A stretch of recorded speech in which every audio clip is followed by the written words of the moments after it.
Students, welcome in the chemistry class chemical kinetics.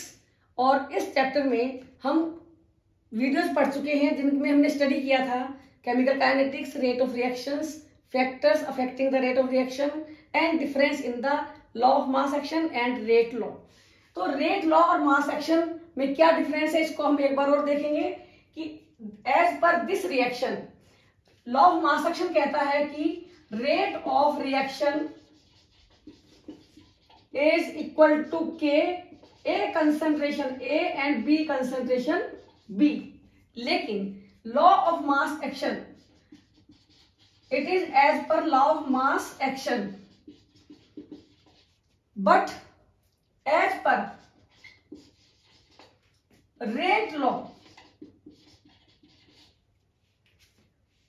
rate of reaction is different.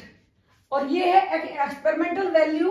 और इसको समझने के लिए हम इस एग्जांपल को देखेंगे कि यहां पर suppose out of a moles of A only m moles are participating in the reaction, means their concentrations are changing. Rate of reaction depends upon only m terms of A and n terms of B. So as per the rate law, rate of reaction A power A B power B means इन पर completely depend नहीं करता है, बल्कि depend करता है A concentration M and B concentration suppose N, and this M plus N that is known as order of the reaction, that is known as the order of reaction. So order of reaction क्या है? Order of reaction है sum of exponential values or terms, numerical coefficients to which concentration terms are raised in rate law equation। इस rate law equation में rate of reaction जो दी गई है उसमें concentration terms पर जो भी exponential values हैं उनका sum कहलाएगा order of reaction। इसको एक एग्जाम्पल हम और ले सकते हैं। For example, for the reaction, reaction को देखने से लगता है कि rate of reaction nitrogen dioxide की 2 टर्म्स पर और फ्लोरीन की 1 कंसंट्रेशन टर्म पर डिपेंड करता है, लेकिन as per rate law equation it is observe that the rate depends upon, that is equal to K NO2 and F2। इसको समझने के लिए हमें समझना पड़ेगा कि ऑर्डर ऑफ रिएक्शन क्या होगा, 1 विद रेस्पेक्ट टू NO2 और 1 with respect to fluorine. NO2 के हिसाब से भी ऑर्डर ऑफ रिएक्शन 1 होगा और फ्लोरीन के लिए भी ऑर्डर ऑफ रिएक्शन 1 होगा, और दोनों का सम होगा 1 + 1 इक्वल टू 2। अब इस रिएक्शन में ये जो हमें देखने में लग रहा था ये था लॉ ऑफ मास एक्शन के अकॉर्डिंगली, और इसके अकॉर्डिंगली 3 टर्म्स पे डिपेंड करता है रेट ऑफ रिएक्शन, लेकिन रेट लॉ इक्वेशन के अकॉर्डिंगली रेट डिपेंड करता है केवल 2 कंसंट्रेशन टर्म्स पर। तो ऐसा क्यों है? जो लॉ ऑफ मास एक्शन है वो इंडिकेट करता है कि कोई भी रिएक्शन 1 स्टेप में कंप्लीट हो जाती है, और 1 स्टेप में कंप्लीट होती है मीन्स कि सारे के सारे मॉलिक्यूल जो भी प्रेजेंट हैं उन सब पे डिपेंड करता है रेट ऑफ रिएक्शन। लेकिन जब यहाँ रेट ऑफ रिएक्शन डिफरेंट आ रहा है as per rate law equation, इसका मतलब ये इंडिकेट करता है कि रिएक्शन एक से ज्यादा स्टेप में हो रही है, और उन स्टेप्स में से कोई 1 स्टेप स्लो है तो दूसरा फास्ट है। जो स्टेप स्लो है उसके अकॉर्डिंग ही डिपेंड करेगा कंप्लीट रिएक्शन का रेट ऑफ रिएक्शन। तो इस रिएक्शन को हम एक्सप्लेन कर सकते हैं कि NO2 first of all reacts with fluorine, forms NO2F and fluorine. It is the slow step, and next time this NO2 remaining NO2 reacts with F and again forms NO2F. So rate of reaction as per rate law equation depend करता है slow step पे, और इसीलिए rate equal to है K NO2 concentration and concentration of fluorine, और ये different है rate of reaction as per law of mass action. तो order of reaction in this example it is 1 plus 1 is equal to 2. It means order of reaction depending upon concentration of reactant terms may be 0, 1, 2, 3 or in fractions because it is experimental value.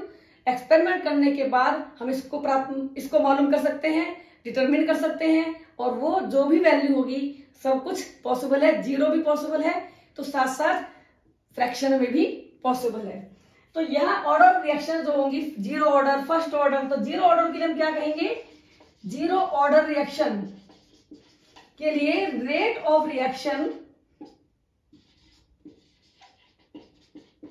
will be equal to K rate constant and concentration of reactant power 0.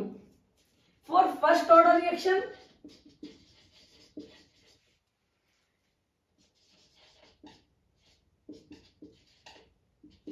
यही reaction को हम indicate कर सकते हैं कि rate of reaction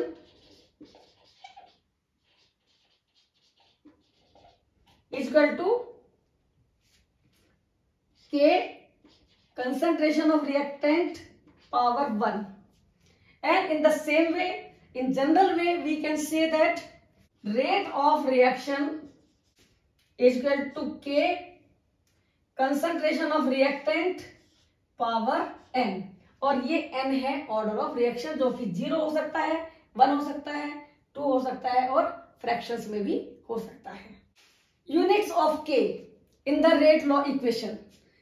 rate law equations में rate constant की units क्या क्या हो सकती हैं, तो उसके लिए suppose reaction is given as rate is equal to K concentration of reactant power n।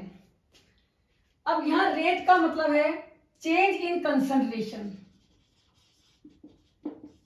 Change in concentration divide by time, change in time equal to K और इसका मीनिंग है कंसंट्रेशन पावर n। तो यहां पर concentration यहां term दी गई है upon time, इनकी यूनिट्स हम लिख सकते हैं equal to K concentration power n। So K is equal to concentration power divided by time into concentration power n, and that is equal to concentration power 1 minus n time minus 1। किसी भी order of reaction के लिए हम इस example को लेके किसी भी ऑर्डर ऑफ रिएक्शन के लिए यूनिट ऑफ K मालूम कर सकते हैं। For example for 0 order reaction, for 0 order reaction K की यूनिट हम कैसे निकालेंगे, K is equal to concentration power 1 minus n time minus 1। यहां ऑर्डर रिएक्शन 0 है तो n is equal to 0, so it will be equal to concentration power 1 and time minus 1। और इसको हम कह सकते हैं mole, litre minus, second minus और मिनट माइनस, और ये हम टाइम को हम ले सकते हैं किसी भी यूनिट में। For first order